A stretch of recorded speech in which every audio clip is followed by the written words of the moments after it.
dalam 2 Korintus pasal 4 ayat 8 sampai ayat yang ke-9. Firman Tuhan berkata demikian, dalam segala hal kami ditindas, tetapi tidak terjepit. Kami habis akal, tetapi tidak putus asa. Kami dianiaya, tetapi tidak ditinggalkan sendirian. Kami dihempaskan, tetapi tidak hancur. Saudara, judul firman Tuhan pada pagi hari ini yaitu bertahan dari kesulitan. Survive the hardship, saudara.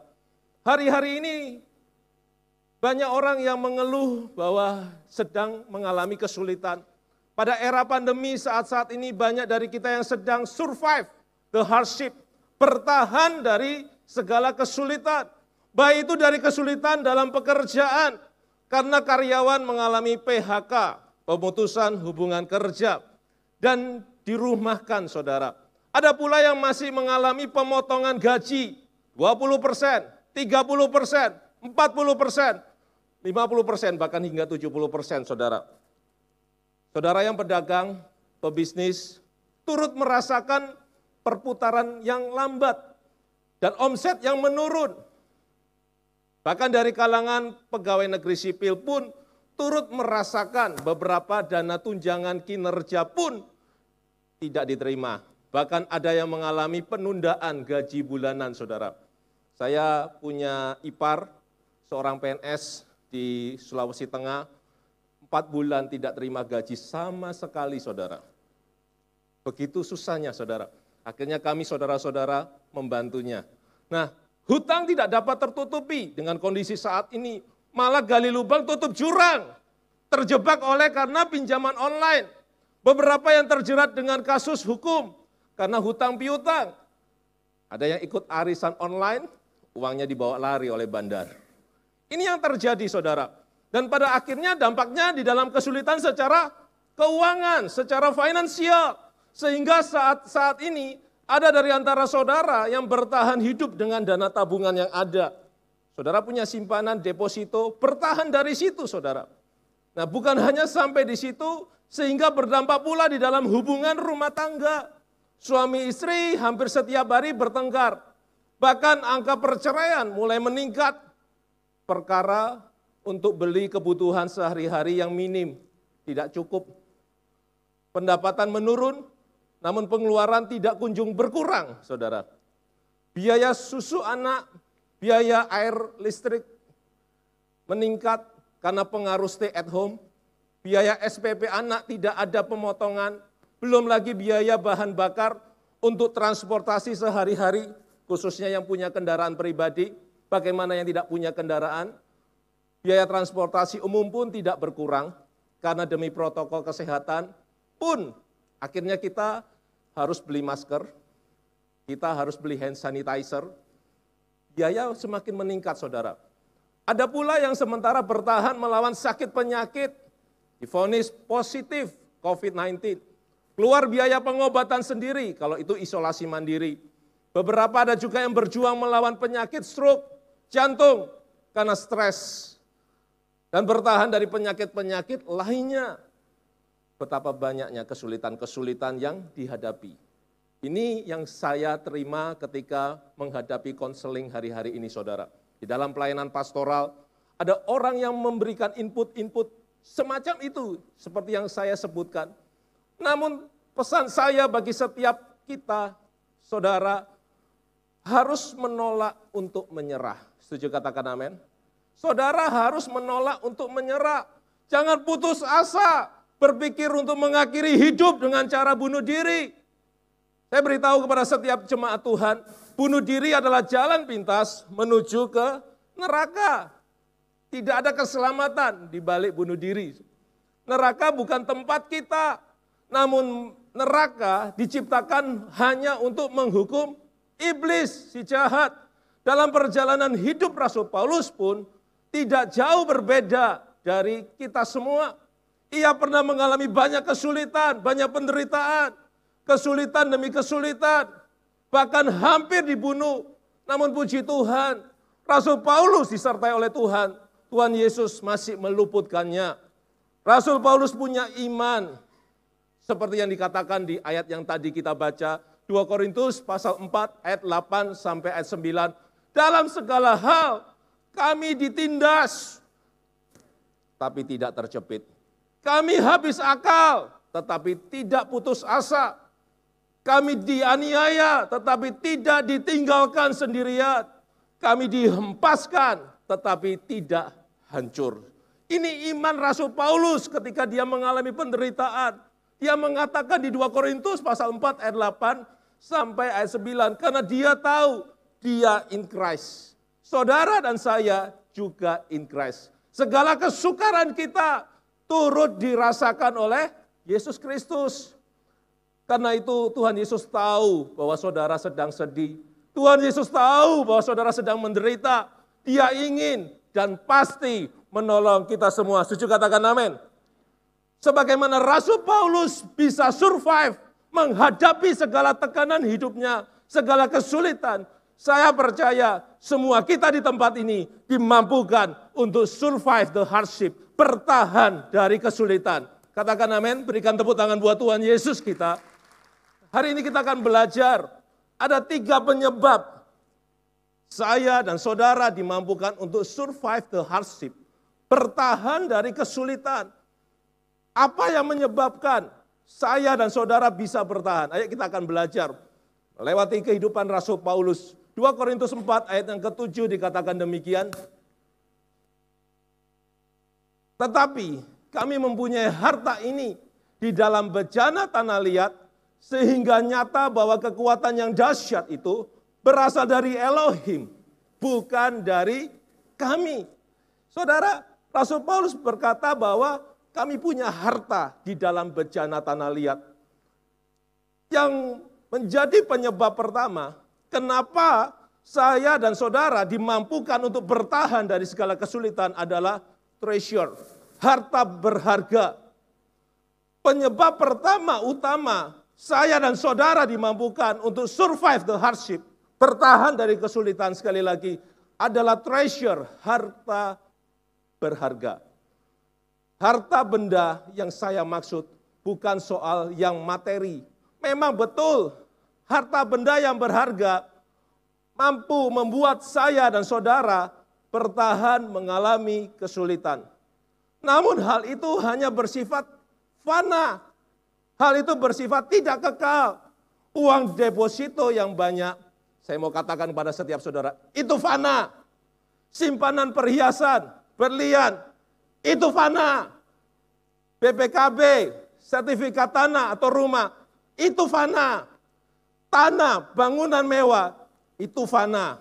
Mobil mewah yang saudara miliki, itu pun juga fana. Tidak kekal.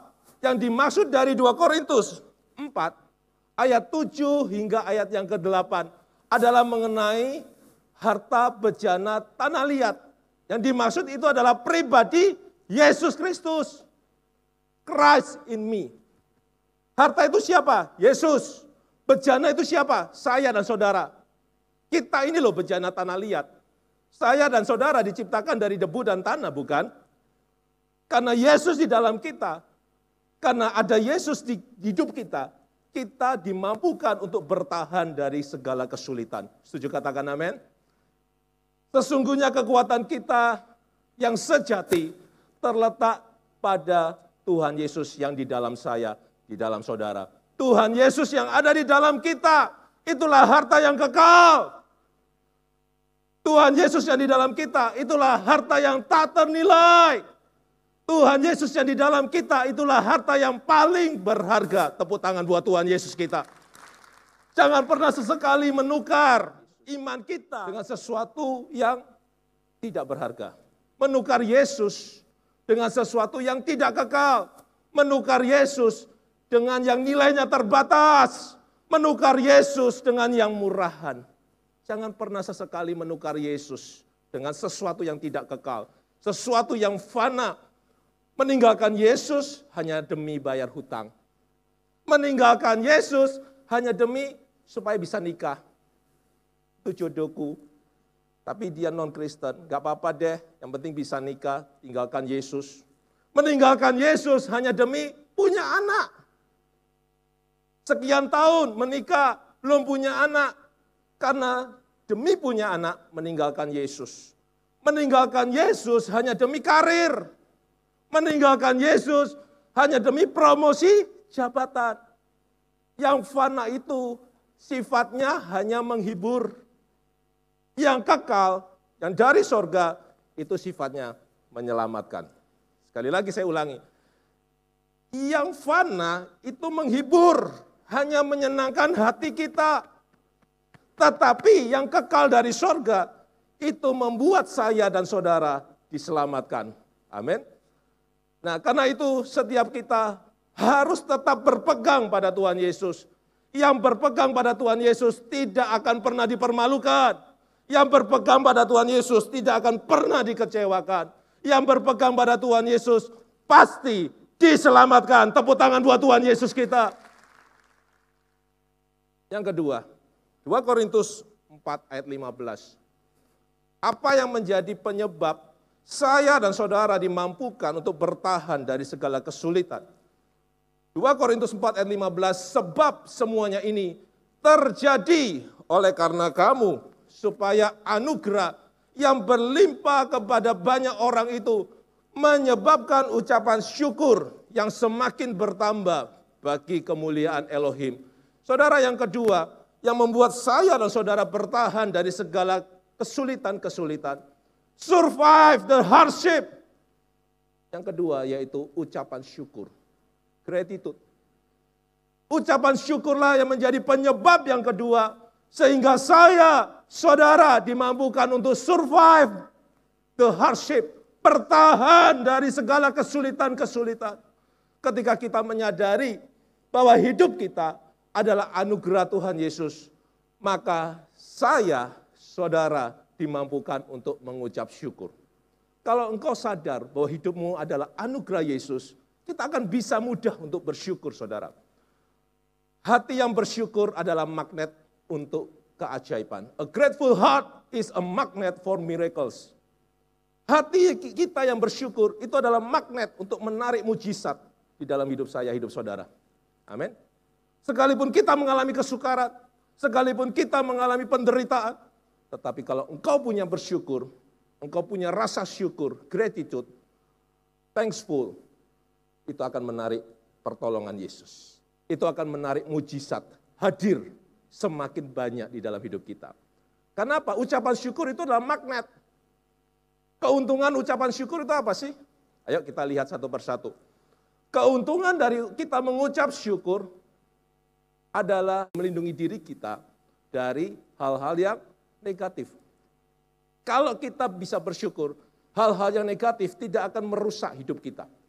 Dihindarkan. Kemudian yang kedua, ketika kita bersyukur, keuntungannya adalah membuat saudara setidaknya 25% lebih berharga, lebih gembira, lebih bersukacita. Kemudian yang ketiga, ketika kita bersyukur, itu akan memulihkan otak kita. Ketika kita alami persoalan, terkadang kita ini hang-hang. Ya, otak kita ini hang. Tetapi kapan kita bersyukur, itu memulihkan pemikiran kita, otak kita. Sehingga kita bisa fokus kerja, kita bisa fokus pelayanan lagi. Yang berikut, ketika kita bersyukur, itu menghilangkan stres. Ketika saya, saudara, bisa berkata terima kasih Tuhan, kita nggak akan mudah terjebak dalam stres. Berikut, ketika kita bersyukur, kita menjadi sehat, dan sakit kita disembuhkan. Kenapa? Bersyukur. Kalau engkau hari ini yang datang dengan sakit penyakit, saya mau katakan bersyukurlah. Sebab itu yang akan menyembuhkan saudara. Yesus di balik rasa syukur itu yang memulihkan keadaan saudara. Menyembuhkan, membuat saudara sehat, kuat, bahkan panjang umur. Ketika kita bersyukur, yang berikutnya meningkatkan kualitas tidur. Kenapa orang nggak bisa tidur? Karena nggak bersyukur. Mikirin uangnya, punya uang banyak nggak bisa tidur. Apalagi nggak punya uang. Nggak bisa tidur, tapi coba saudara kembalikan kepada Yesus, bersyukur, saudara bisa tidur. Amin.